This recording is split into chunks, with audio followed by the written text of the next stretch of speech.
Oh, hey, what's up, guys? Welcome to another episode of Guns and Cameras. You know, we all had to get our start in the guns and camera industry somewhere, and our next guest got his start with low budget hunting videos and Call of Duty Modern Warfare 2 quickscoping videos. You guys remember those days? Yeah, me too. And I miss them. But anyway, I think you're really going to like our next guest. So without any further ado, let's get into the episode, shall we? Shooters, are you ready? Stand by.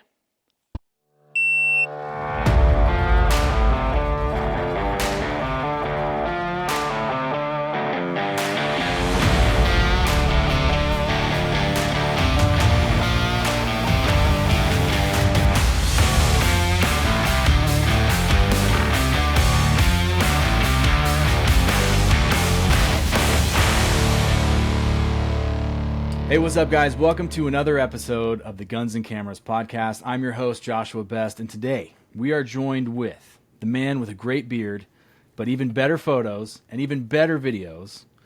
I think he's got a video with somewhere north of 25 million views right now, which is crazy. One of the main guys for Gunbutter and Genesis Arms. I'm sure you've seen his work. We have Mr. Connor Moryn, aka Standard Dot Capacity from Instagram. Connor, thanks for being on the show. Tell us a little bit about yourself. Well, first of all, thanks, Josh, for letting me on. It's the first podcast I've ever been on, so hopefully I don't screw up too badly. But I'm Connor. I'm from Minnesota. Still live here, unfortunately. But I've been in the gun space as a consumer since I was 14, 13, somewhere in there. But then just as a marketer or videographer, it's been just over a year. So not too terrible of a time. Yeah, I mean, I'm into guns. Guns is like one of my main hobbies for sure, but I'm also a nerd, so cameras, computers. I have a gaming computer back there. It's currently broken, unfortunately, but which is probably a good thing. But but yeah, I'm a normal dude. You know, I'm into pretty much dude stuff, you know, when it comes to guns, cars, computers, just woodworking, all kinds of stuff. So, Right yeah. on. Awesome. Well, we're stoked to have you on the show. So, I guess then the first obvious question is, how did you get started into content creation, photo, video, camera stuff? What kind of sparked that, and kind of unpack that a little bit? So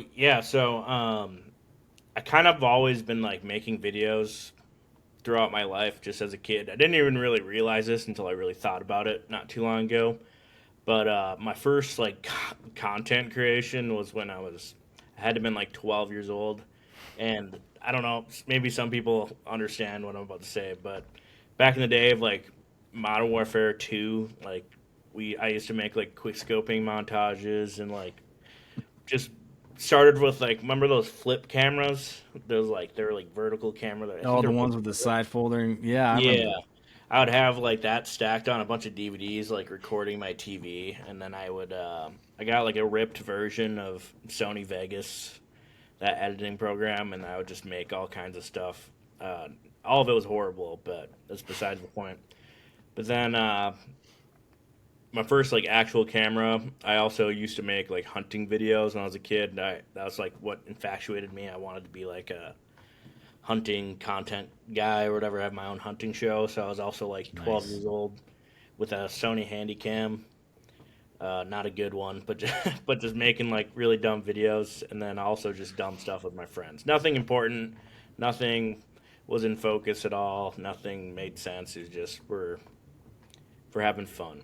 But first, like serious, I don't know why, but I just really wanted to get back into making videos, and then I was shooting a lot at the time. This is like last year, and I have a couple buddies. I don't know if you know Josh Erickson.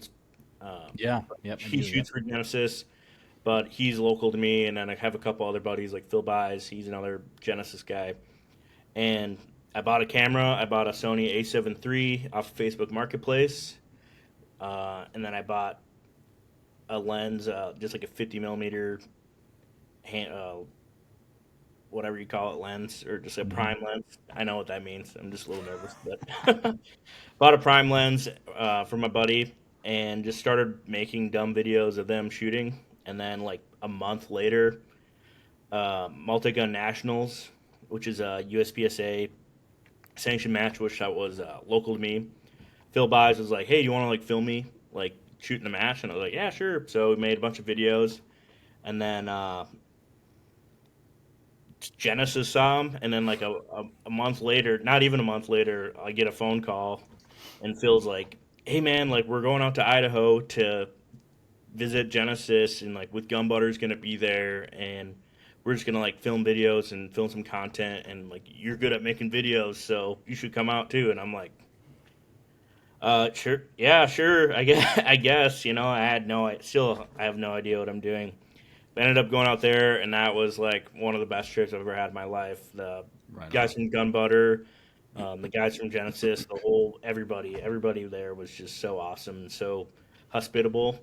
And we spent a couple days making some videos, and they had no idea if I could even make videos, but they trusted me. Sent them some stuff, and they really liked it. And then I've been kind of just doing it ever since. I quit my job.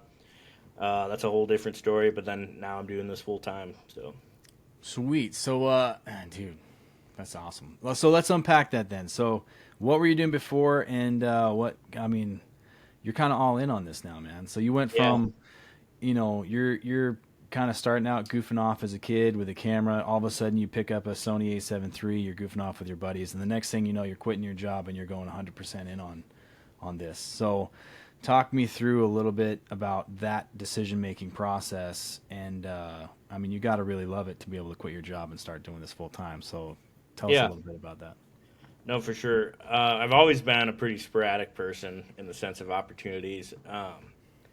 As I just to start from the beginning, like my first job, I worked at Jimmy John's, and then I worked for Chipotle for like a couple weeks. Figured out that job sucked, and then ended up enlisting in the Marine Corps right after high school. Just a comms dude, nothing too special. Was there for 4 years. Got out of the Marine Corps, and then actually started working for a haunted house full time, a haunted attraction, the Dead End Hayride, Wyoming, Minnesota. It's like one of the top haunted attractions in the country. Far out. Worked there full time for 3 years, maybe even Hold yeah, on, I three. got I gotta ask you, what in what capacity did you work at the haunted house? Like, were you the Yeah, scare guy, or what were you doing there? no. So it's always been like one of the most loaded things when people used to ask me, even to this day, like, "What do you do?" And I'm like, "Work at a haunted house full time." But no, it's only a handful of us. Basically, you just do everything. So it's a whole event. I'm talking an event that does like 90,000 people in the matter of a month, just for one event Dang. in the month of October. So when during the event, it's like I was a manager and just managed like the hayride trail and all that stuff. And then in the off season, you just right after the season ends, you just start building everything from welding, fabrication, painting, everything. Everything's built themselves. It's really cool. So if you're local to Minnesota, check it out. It's pretty Gotta go sweet. check it out. But then worked there, and then was doing the camera stuff at the same time, and then ended up. I kind of knew I wanted to like just try to something else, and then the camera stuff happened, and like I said, I'm pretty sporadic, so I was gonna say like sink or swim, just jump right in. So and it's been working out really good, Sweet. but it kind of That's keeps me on my toes too, because it's like better figure it out. So, but dude. it's been nothing but fun. That's awesome. So you said you were a gun. You've been a gun guy since you were a kid. Let's talk a little bit about the gun side of things. So, what was your first gun? What's your favorite gun to run? And I guess, like, yeah, let's unpack some of your history with firearms, man. Yeah. So, like I said, I was a pretty standard kid. The first gun I ever like shot was a Ruger 1022 Mm, at my uncle's cabin, and just like shooting cans and stuff. That was the first gun. I really didn't start getting into like I was like I really like this until I figured out what like military surplus stuff was, mm-hmm. because when I was like 13 or 12 or something like that. And at the time, like you could get surplus stuff like super cheap. So I was also a history nerd, like in high school or middle school, and so when I figured out, I was like, you can buy a Mosin Nagant for $80. It's like I have $80, Dude, you I know. miss I So miss those days, man. You yeah, can't. that doesn't exist anymore, unfortunately. But then I just like bugged my dad until I was like, "Hey, I literally have the money. You just have to, you just have to buy it for me." But yeah, my first gun was a Mosin Nagant that I got. But my dad had some guns when I was a kid, like hunting rifles, hunting shotguns, a couple pistols that never really shot them, but like he just had them. So Mhm. I didn't come from like a really like anti-gun family. My dad just like had them. I don't know. But then I got really into it. It kind of turned into a hobby of like myself and my dad. And so like every Saturday we'd like go to the gun stores and stuff and look at stuff.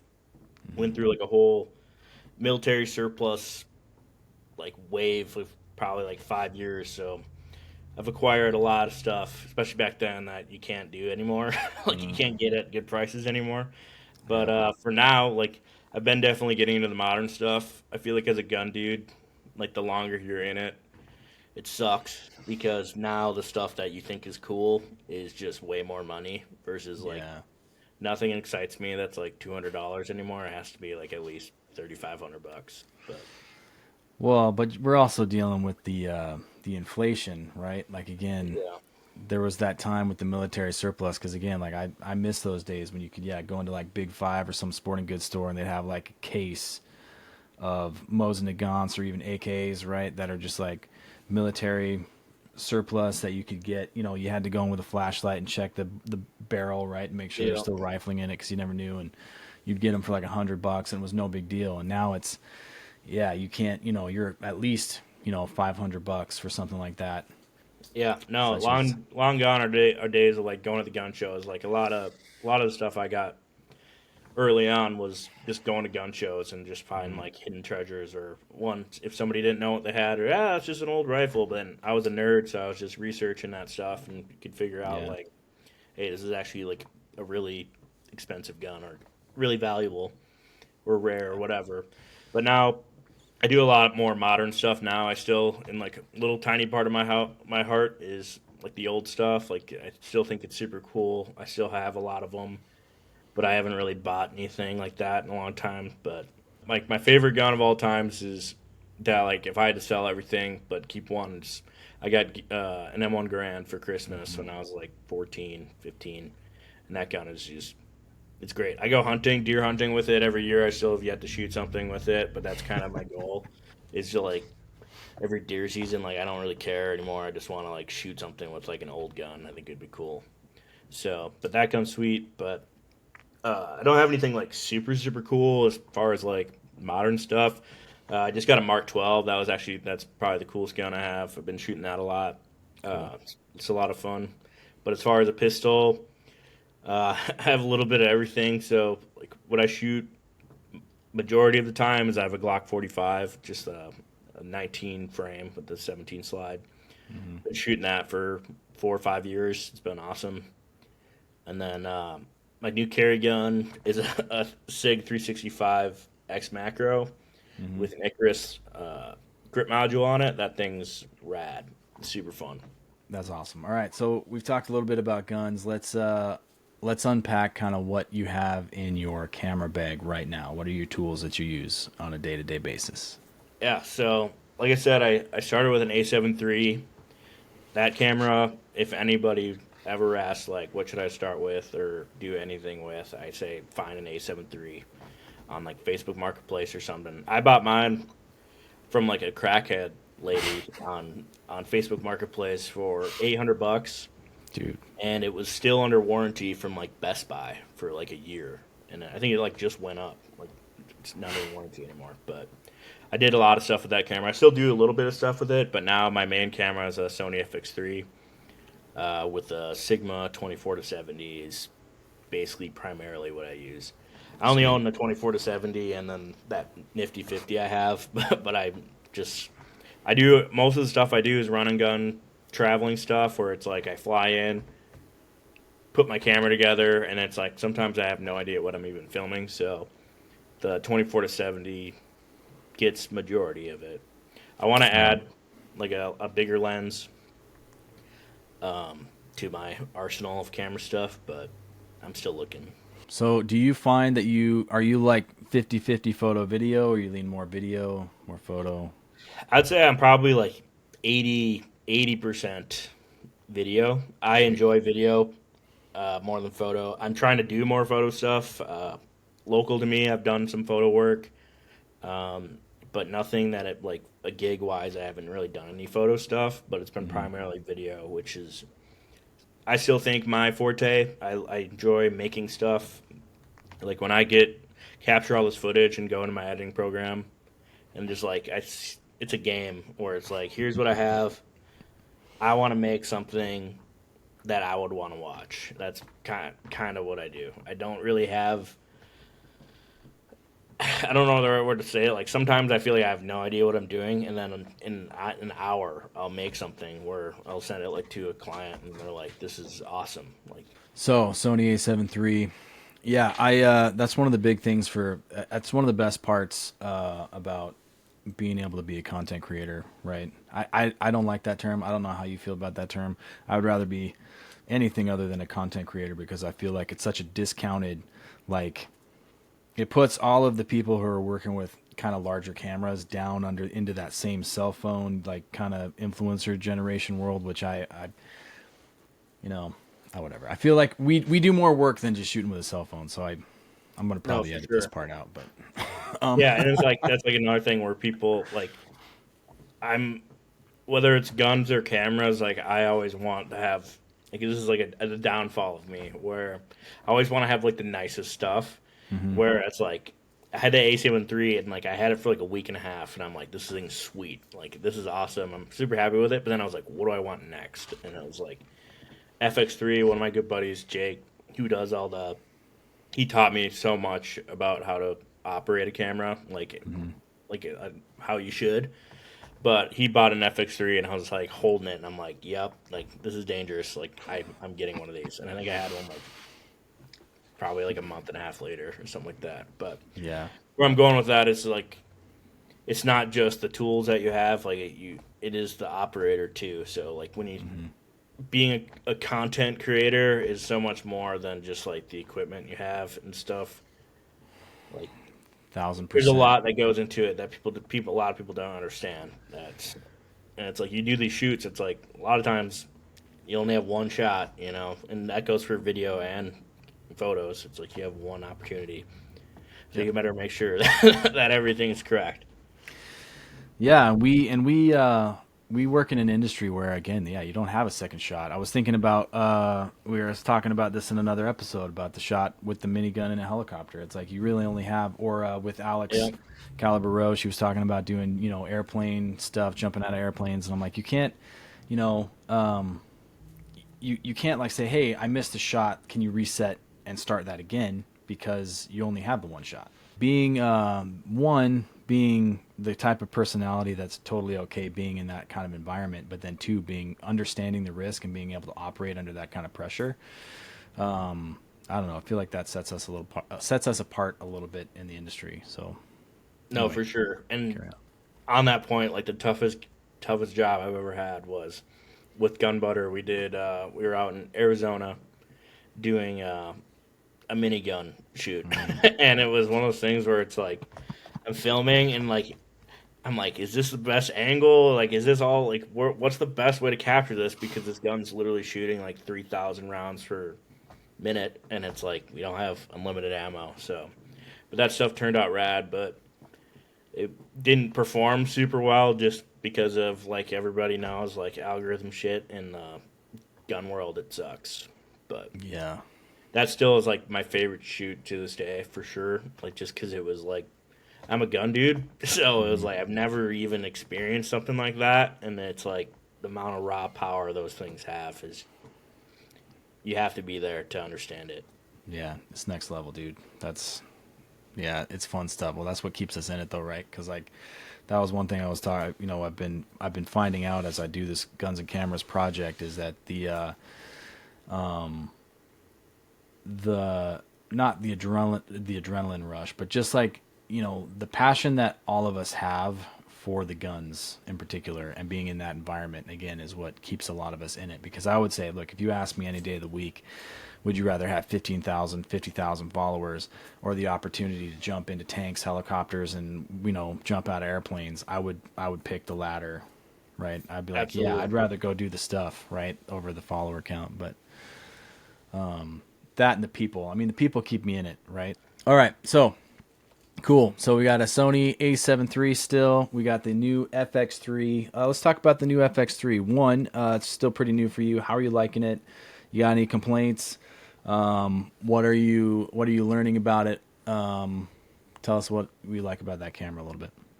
I absolutely love this camera. I think the only downside is it's too much of a camera for social media stuff. Where like I love when I can make stuff for YouTube, just because then it's not like I kind of figured out the bread and butter of Instagram, how to like make your stuff look the best, but it's still so not the full quality that if somebody creates it wants it to be.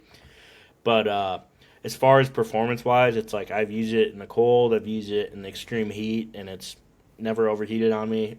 This last shoot, I was just out in central Utah with Genesis doing a law enforcement demo, and it was very hot during the middle of the day. And I have a Atmos Shinobi monitor, and that thing actually overheated on me, but the camera didn't. But it's been great. I love it. I feel like I still haven't used it to the best of its abilities yet, but I have gotten some shots on the FX3 that I'm like, this camera and this lens is so cool. Like when you pull up the first time you pull up like your raw footage, and even in raw, like not color graded or anything, it's just S-Log3, and you see how cool your shot is. It's just like it's addicting, and that's why I think I'll always do it.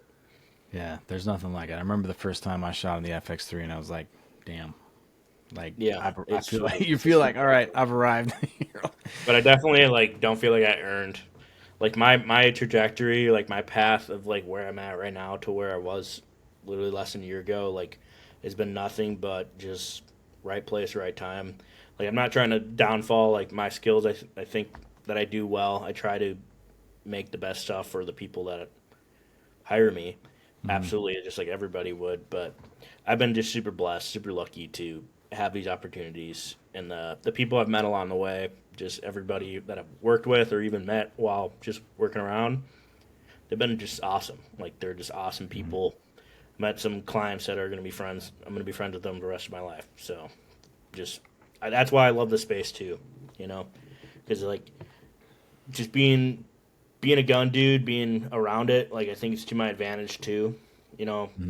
Like I said earlier, like I try to just make stuff that I would want to see. Like I just use that as a simple rule, right?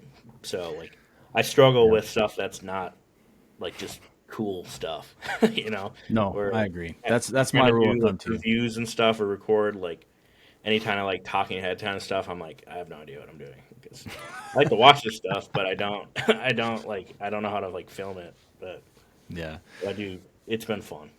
Dude, no, I agree 100%. That's my rule of thumb too. I make the stuff I like, and usually if I get excited about it, that means it's pretty okay, right? So, Yeah. but yeah, it's odd. The people are really what keep me in the industry because again, like not only do you get to work with really cool products, but the people are usually pretty cool, and lifelong relationships, man. That's where it's at. Let's look at some of your work. So, surprise, we're gonna pull up your Instagram here. I got it all queued up, so I'm gonna share screen here. Share. We're gonna look at some of your stuff, and what we're gonna talk about. We're gonna go back to the first post you have on here, and we're gonna unpack that, and then we're gonna go to the latest. And I'd love for you to just kind of brag a little bit and tell us some of your some of the stories behind some of your favorite shots to date.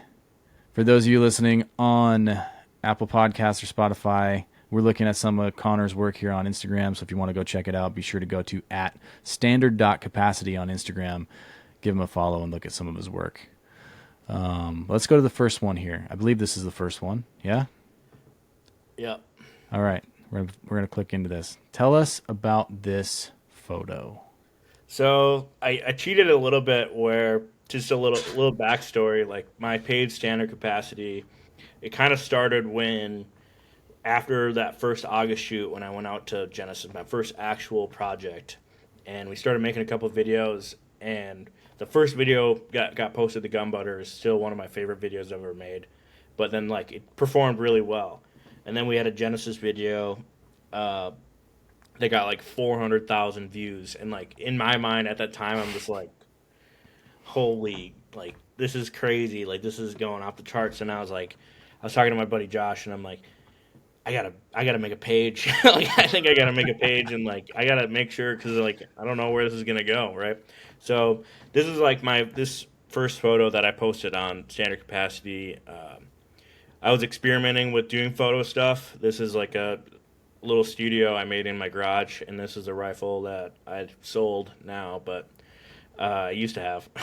But I have a little bit of background with Photoshop, Lightroom stuff, so I just put it up there. I thought it turned out pretty rad. It turned out super rad. So how when you I staged look, this thing, how did you stage it? so it's floating. Actually, I built like a contraption. So I had my white like backdrop, Hmm. and then I built this like stand that I had lights on the top, and then I also hung fishing line from the bottom, and then or from the top, and then I have fishing line going down. So then I just kind of tied the rifle. I have a couple other photos that are like done the same way, but then I just photoshopped the fishing line out of there. So turned out So, pretty rad. dude, for somebody that does 80% video and not so much photo, I mean, if this for this being your first picture, I mean, that's pretty damn good. Like, where'd you pick some of that stuff up, or did you just kind of? Just I'm an emulator, man. Like I just saw like it's just stuff that other people do, and like I'm like I don't know how to do that, but I just try to think about it in that way where I'm like, how do they do this? Like this is cool. And then I've always liked like the floating rifle photos that people do, especially Yeah. the ones that are like people are outside and it's like the rifle floating. Like those things are Hmm. so sweet. So I was like, yeah, I'm gonna do this. It's a cool rifle. At the time, I liked it. So Well, I was dang, like, bro, sure. you need to do some more of these because if that looks pretty good. I mean, it looks like we got a few more here, some different colored backgrounds. So, did you just do same thing, but then you just change the color of the background, or? Yeah. So I eventually just I figured out how to do like a shadow on Hmm. onto there too. So like I did that through Photoshop. That's one of my favorite rifles I've built. It's a little bit different now. I have a different suppressor on it, but that gun is a lot of fun to shoot. But Yeah, yeah, it looks same sweet. idea. Where I Super didn't super exactly classic. know which direction I was going to go. If I was going to do more photo stuff or video, so it just happened. I happened to. Sweet. I need to rebuild that studio. So Sweet. Well, let's get in some of this lifestyle real quick. We're gonna hit some videos here in a second, but I want to like some of these here. These are pretty cool. yeah, so I bought this. Actually, isn't my photo. This is my buddy Jake's because I was like, Okay. you got to show me how to do this night stuff. So, but but yeah, no, I bought night vision, so I was like, I got to do your Sweet, wait. So you're obligatory. the subject here. Yeah, I'm the I subject. got, I I need to got take you. I that. got you. I got you. Cool. But if you So go you down, also, so you also my model. first, You part-time model as well. You forgot to mention yeah, that. I don't All try right. to be. I don't like to be, but That's all right. All right. Let's look at. Let's see. Where's our first video? This is right here. Let's see. We're gonna try to watch this. I don't know if the sound's gonna come through or not, but we'll give it a shot. I don't hear any music, but I think I have it muted, but that's okay. yeah. Back in these days, I think I might have been using like not royalty free stuff too. So Well, we'll just keep it muted probably then. don't. That'll save me some time. Yeah. But yeah, that's Phil buys, and this was that first projects that I was doing. Where at Multi-Gun Nationals, where he's like, "Come film me." So it was also my first experience with a Genesis shotgun too. I had no idea that it really existed until then, and then All I right. started. So after this moment, then let's talk about your first interaction with the Gen 12. What did What did you think? It's unbelievable. So coming from the space, like, so I have like a kind of a weird shooting background where I was a gun, just like shoot trash, just like most people do, shoot trash kind of guy, but very local to me. Has got a huge like competitive shooting. Uh, it's a big competitive shooting area. So like my local club like hosts big matches, small matches. We have matches like every Wednesday, and so a couple of buddies have been shooting that, and I've been tagging along. I'm by no means a good shooter at all. I just like shooting for fun, but in like the 3 gun, 2 gun space, or mainly 3 gun, obviously, but the Gen 12 shotgun is. is nuts for that task. And then after working for Genesis for a good while now, like I'm a 100% believer in that platform. I think the Gen 12 is going to change the space, both in civilian, like home protection space, and then also just law enforcement mill. Like the guys over at Genesis, like they know what they're doing, and they made a pretty unbelievable platform. But I'm a little biased, so I have agree their shirt. 1,000%. I would honestly, I'm trying to move to Idaho just so I can buy one, just so I can Yeah, buy one. I am trying to move to Idaho as well. So No, that'd be sweet. I'd love to have you over here, man. We can hang out all the time. Um, let's talk about. So, is this one of the? This is the first video for Genesis. Is this one of them? Or yeah, it should. Yeah, it's that from that trip for sure. cool. But yeah, this is all filmed with an A7 III. I still had no idea what I was doing, but it's kind of hard to not get good footage with that weapons platform too. Like in Hmm. itself, it's just so natural. Then same with like Gunbutter. It's like it's kind of a hard task, like making a lubrication company look cool. But Mason and his team over at Gunbutter, they understand how to do it, and I'm just You helping them. know, I'm convinced that part of the reason why their stuff looks so good is the fact that it's like it's not clear oil. It's like a thick red. Yeah, so like I have a couple color grades that I use for Gunbutter stuff that even in itself it's red, so it's already gonna pop. But like you can really make it I was look gonna say good, I and was that's gonna jump also up here real quick because I was gonna shout that out because there's a shot. Is it up here of the minigun shoot you were talking about where you have like it's like the action of a minigun just drenched in gun butter, and I'm like yeah. it's one of the coolest shots I've seen It seen might in be a on long Gunbutter's time. page, but there's Yeah. my one of my favorite ones where it's the Glock Butter one where Mhm. I think I'm on that one. It should be on my page somewhere.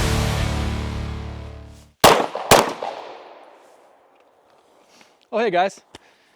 We're halfway through today's episode, and I hope you're enjoying it. I know I certainly am.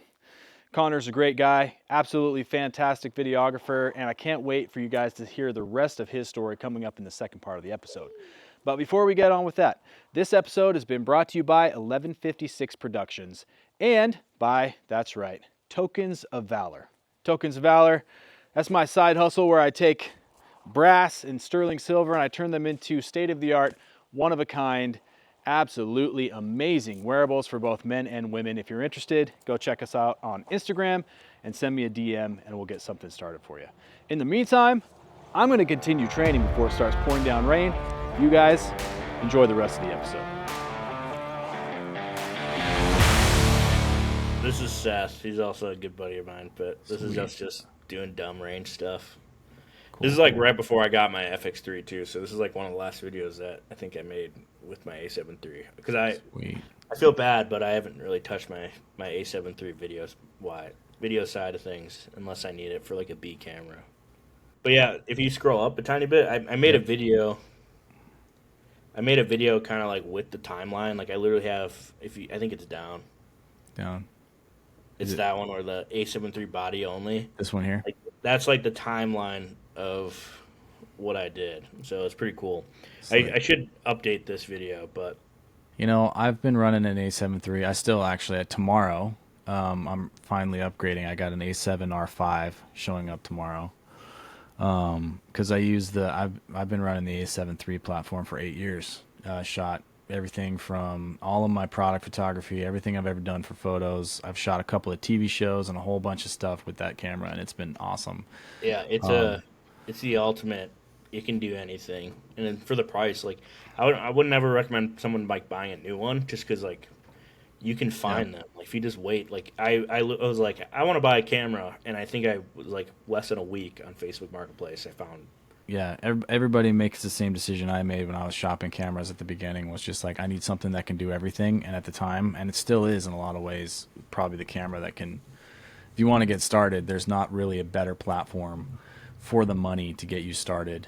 So, what do you? Real quick, I was going to ask, what do you? What's your editing software? What do you use? I'm a Resolve guy. I got a little bit lucky because since I was like out of the game, so to speak, for video editing, so I've used a handful of different programs. But when I was right getting back into it, I was talking to a couple guys, and they were like, "Yeah, you can use like that Adobe stuff or Premiere, or like there's DaVinci, which like a lot of people are moving to, Mm-hmm. and it's kind of like the best do all." And then they were like, "Hey, there's a free version too," and I was like, "Okay, like I would 100% do that. Like that makes sense." So I started the free version. I think I had the free version for like a little bit because the only bad thing about the free version is that you can't have video clips with 10-bit color. Mm-hmm. So as soon as I had my FX3, it kind of like forced my hand, Yeah. which is fine because it was like $300, and they update it all the time. So it's I recommend it if you.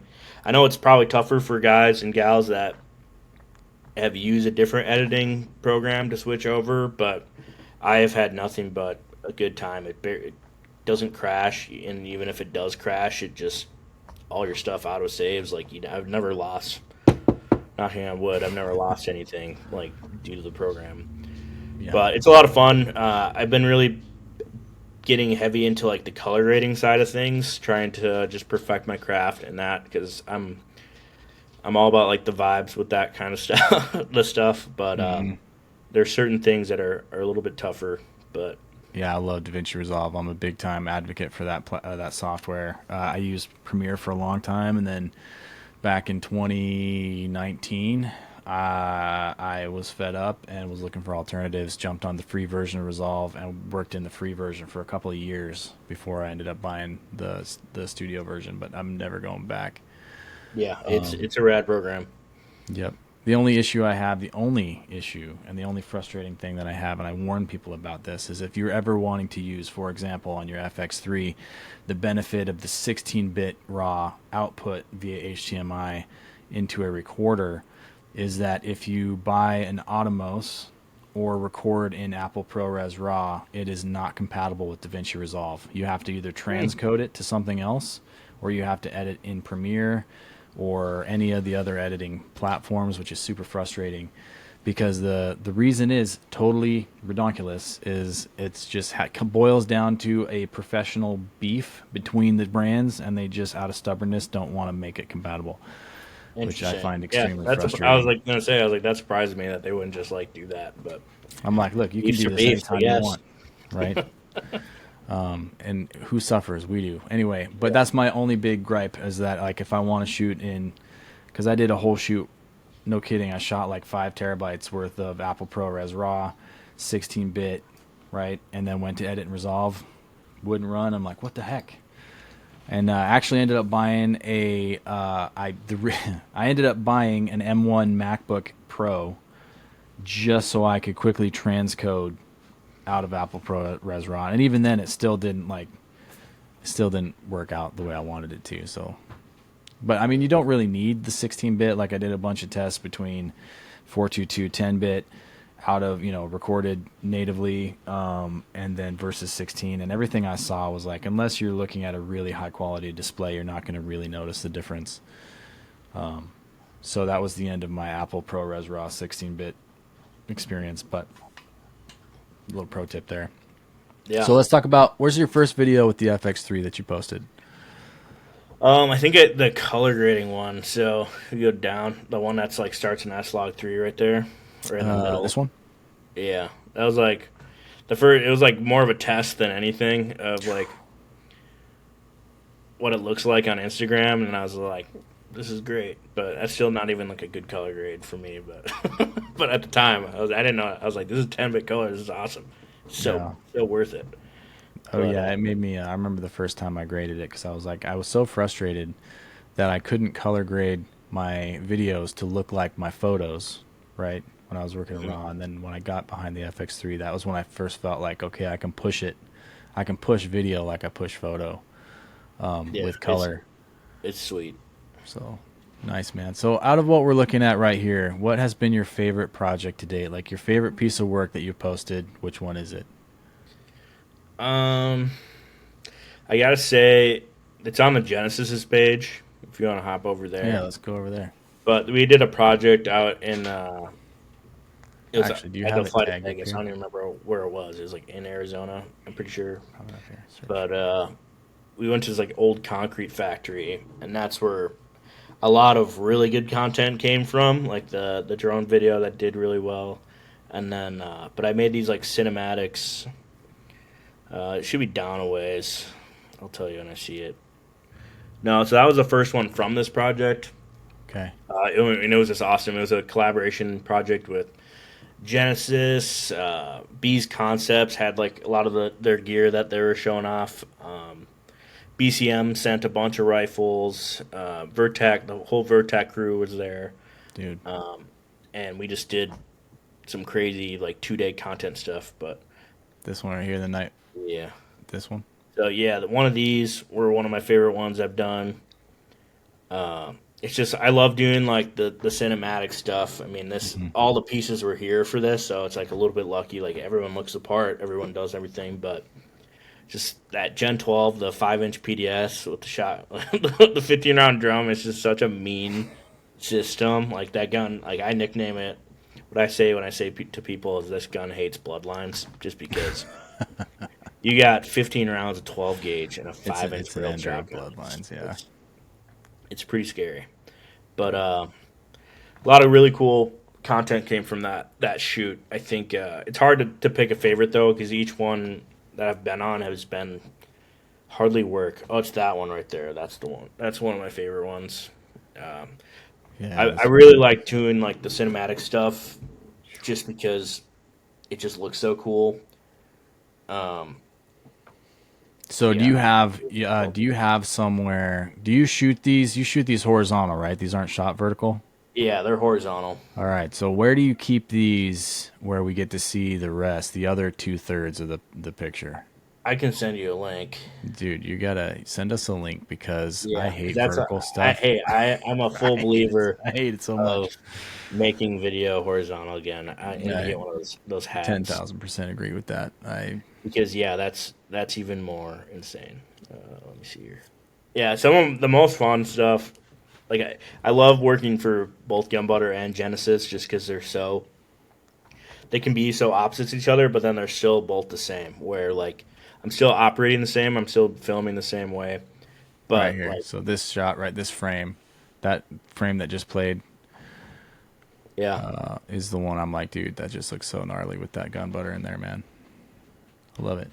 So what are you looking forward to, man? What's coming up next? What are you psyched about for the future? I mean, you've already got like the thing is that what's super cool about your story is you kind of went from 0 to 1,000 miles an hour, and I don't see you slowing down anytime soon. So what are you stoked about for what's coming up next? No, yeah, you are 100% hit the nail on the head. It's been just a crazy fast thing. I've been just nothing but opportunity.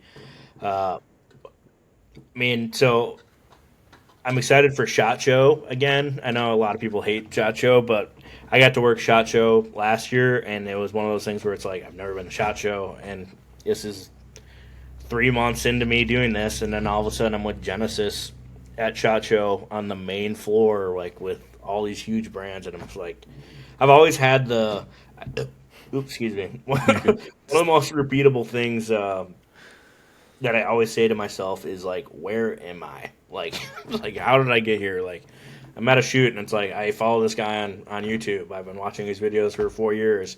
I feel like that's been like the most awkward thing too at some points, where like you meet somebody and then you're like, hey, like nice to meet you, and then like in your mind you're like, I know more about you than you know than you know. But I don't like that very much, but it's fine. I'm getting used to it. But no, we got some really cool stuff coming on the Genesis stuff or side of things. 4th of July, we filmed a bunch of really good, informative stuff, and that should be coming pretty soon. As far as exciting stuff coming up, another Gunbutter shoot that we're going to be doing in the next month or so here. That's going to be a really good time. But I'm just excited for what's next. Like all this stuff has just been so cool. Like I have like no complaints, or wherever it brings me, it brings me. I'd really like to work with an optics company if anyone's listening, but uh, it's I don't know. It's just I'm excited for just more fun stuff. I like one being there, but I also love just capturing this so other people can see.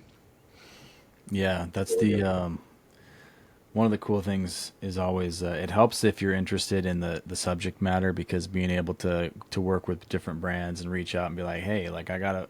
That's one of the things I do a lot, is try to not stack the deck, but if I'm doing a video shoot or a photo shoot with a brand and I'm like, hey, if I have a connection at an optics company or an ammo company or an accessories company, it's nice to be able to reach out and be like, hey, I got to shoot. If you want to send me some stuff, I'll work it in, and you'll get the access to the content to be able to grow your own kind of, again, it all snowballs into this ecosystem of being able to create content, but also fuel your hobby and have props and relationships. And so that's one of the cool things about what we do. And it's only going to grow for you, bro. Like, Yeah, no, you keep cranking out work like this. It's like you're well on your way to having your phone ringing off the hook with people wanting to work with you. So appreciate it. yeah, for sure. So, to date, what has been the biggest celebrity that you've worked with or have met, and how much did your mind blow when you when you had the chance to meet them? I mean, you probably met a few at SHOT Show, I can imagine, but Yeah, I haven't really like met anyone. Like I've seen people, like at the minigun shoot, like administrative results was there. That was pretty cool.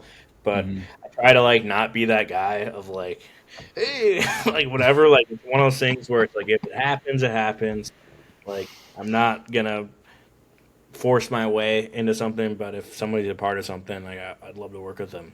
Um, but I think like the shot show, just like seeing some of these people that I've been following for years, like 5 years, even more longer, just seeing them in person.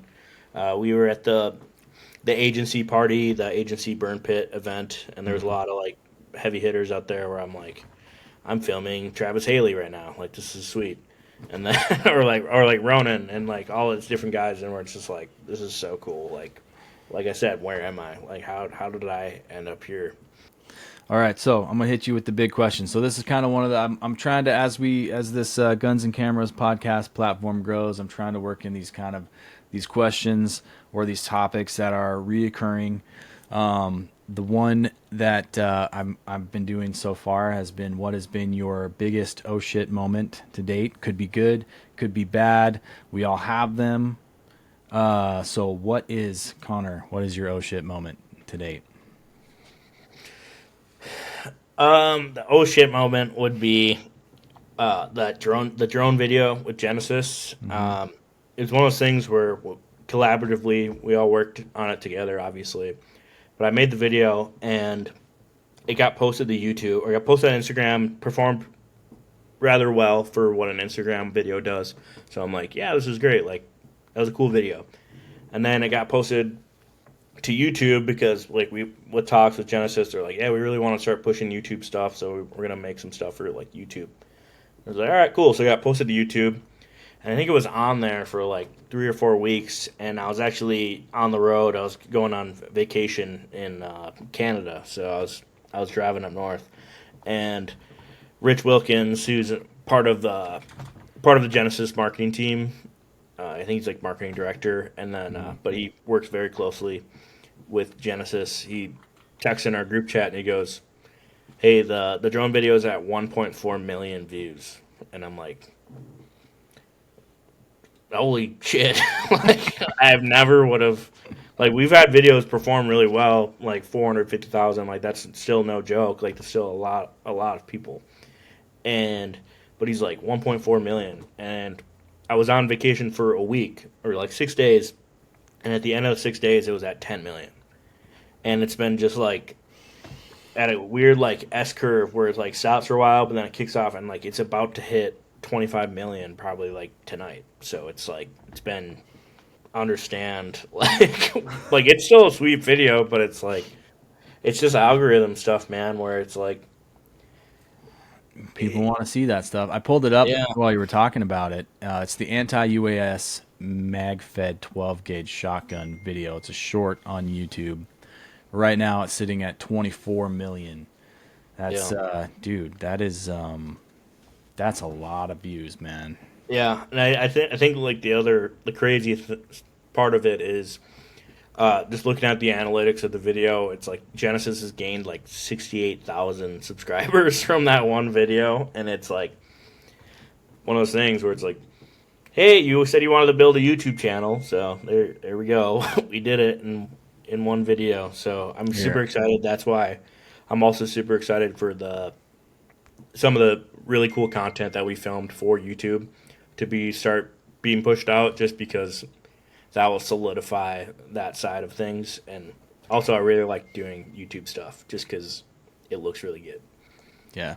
And it's not just flash in the pan. Like, I've heard you talk about it, but like, I'm the same way, where I kind of want to start making stuff that's just more fulfilling, whether it be like still advertisement stuff or marketing stuff, but just having like bigger projects to make stuff that's not just flash in the pan, like Instagram. Oh yeah, it did really well, and then it's just gone forever. Like it's all it's gonna do.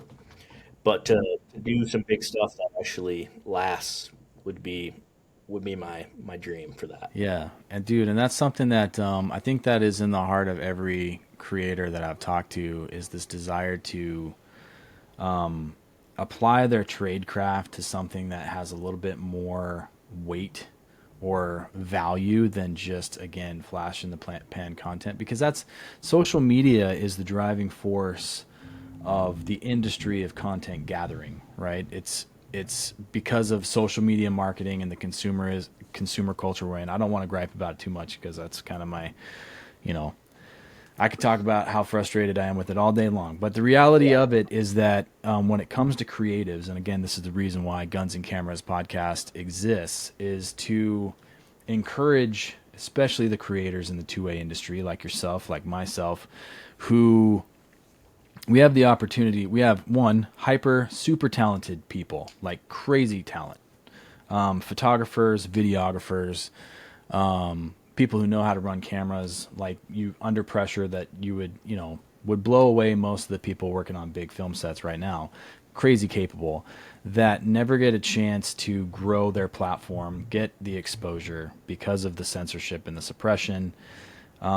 Even with, again, like, here's a case in point, right? You shot a video for a company that has been viewed 24, almost 25 million times. And then you look at the discrepancy between, how much did you grow from that video posting? Did you get your phone blown up of people saying, yo, who's the guy who shot it? Did anybody ask? Yeah. Who shot the video? And I'm not, again, it's part of the nature of the business. We are servants. Yeah. We exist to serve and create, right? But sure.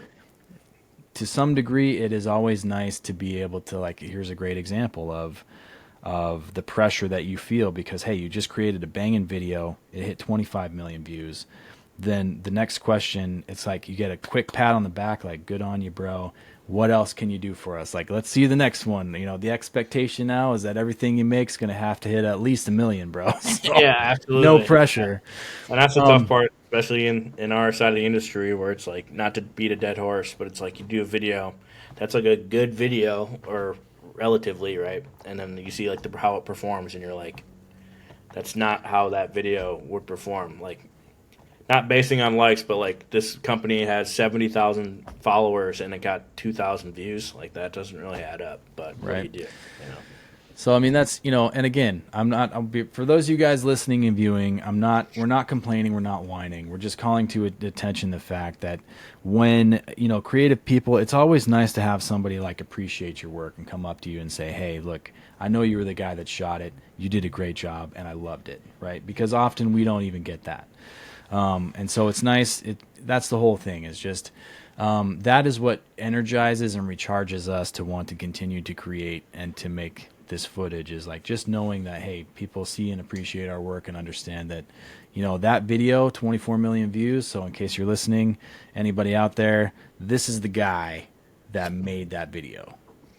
Thanks. Connor made it. Connor shot it. Connor edited it. Genesis posted 24 million views. This is the guy right here. So if you see him at SHOT Show at the Genesis booth for 2025, go up and tell the man, hey, badass video, Connor. Well done. I watched it 40 times, and it was excellent. So now, a lot of people watching it now are like, think it's like Ukrainian war propaganda. So it's also like a pat on the back too, where they're like, people are like, "This is just a movie," and it's like, "Hey, okay, like I'll take that as a Hey, compliment. Like I'll that's what take I'm it. trying There to you do. go. That's cool." But So hey, man, Connor, we're coming up on an hour. What is a way people can get a hold of you if they want to hire and work with you? What's the best way for them to reach out and get in contact? so I mainly go through Instagram. I have a website. You can reach me out there. It's like standard-capacity.com. Otherwise, just standard.capacity on Instagram. Um, you can find me on there, DM me, and then I can give you my phone number. If I see you in person, I have cards. But I'm actually working on my website to like redo it because it's pretty dated. And then, but hopefully you'll be able to reach me through there. Cool. We'll make sure to keep that updated as like let us know.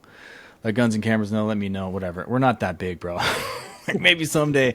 It's so funny. Hey, you gotta what is it I was always told? One, fake it till you make it. Two, what is it? Dress the way or work for the job you want or dress the way you want to be. I'm butchering it, so don't listen to me, guys, but whatever. I'm projecting. I would love my life goal is for Guns and Cameras to be massive and to be Will able be. to like I'm probably the change. number one fan right now, so Oh, people well, got to sweet. update me. Thanks. I got some merch for you. By the way, I got some stuff for you. I got slaps and patches, and some other things I'm working on. So send me your address. I'll make sure you get a little care package as a thank you. So sweet. So guys, reach out to Connor if you want to work with him. Crazy talented. I know that he has at least standard capacity to take on more content. So be sure to take him up on that. Let's see what else. What is for somebody just starting out in content creation, as somebody who's just recently started yourself, but you're crushing it. What is a piece of wisdom, piece of advice, something you wish you knew when you first started that you can share with anybody watching this? My advice for somebody wanting to get into this is just buy a camera. Doesn't matter what it is, and go out with your friends or go out by yourself and just make cool stuff. Like that's literally how I started. Is there a lot of luck in there? I'm sure, but a lot of it was just doing hood rat shit with my friends. So, and then like Josh just said, like fake it till you make it. I get inspired from everything from like people I follow on YouTube, movies, like all kinds of stuff. I have. If it makes anybody feel any better, they're like, I have no idea what I'm doing with whatever. It's like I don't have any idea of what I'm doing. I just do it. I don't know. But something I wish I knew. Um, balancing exposure early on. Don't try to jump straight into some advanced stuff. Like learn your camera, learn how it works, learn how to use your tools. I'm a gear guy, so I've made this mistake of just buying stuff. You don't need 95% of it. My kit now is pretty reduced. I have just like one camera, one lens. I bring backup now, but if I didn't, I have a camera lens, audio equipment, just basic stuff, and that gives me 98% of the way there. And you don't need like a bunch of stuff to start. Dude, that is Focus on your camera and learning how to work it. dude. That's all you need to know. And then just go film fun stuff. You guys, that is some of the best advice you could ever hear is don't feel like you got to buy everything that you see Peter McKinnon promoting or any of the big camera YouTuber guys. I do have one of those. I also broke it. Actually, funny story, Ronan, not his fault, but at the agency shoot, it's actually on one of Genesis videos. Someone should try to find it. But Ronan was shooting the Gen 12 and I'm filming, and a piece of brass just came straight at my lens and just shattered the filter. Oh, So, dang. $300. Yeah, what, $300 for that, probably, Yeah. for that Polar Pro one? Yeah. At least he's a cool guy to break it. You Get still a have it? Did you keep it? Yeah, I have it laying around here somewhere. But So you know the best, did it like totally bust it all out or did it just crack it? So it cracked it and it still worked. But if I got like any sort of like sun flare at all, it like do something weird, which you could say it's artistic now. But I was going to say, bro, I there you go. Now that thing is priceless because it gives you a totally artistic, creative look. But Can't it is replace still it. cool because if I'm doing something dangerous or I think my camera's gonna explode from it, That's the one like to when throw we did on. we did a 249 burn down, and the amount of like shells and the links that were coming out of that thing, I was like dodging because it was just all flying on my camera. So I use it for like dangerous stuff. All right. Well, hey, man, let's wrap this out. Guys, this has been a great hour with Connor Moryn, a.k.a. standard.capacity on Instagram.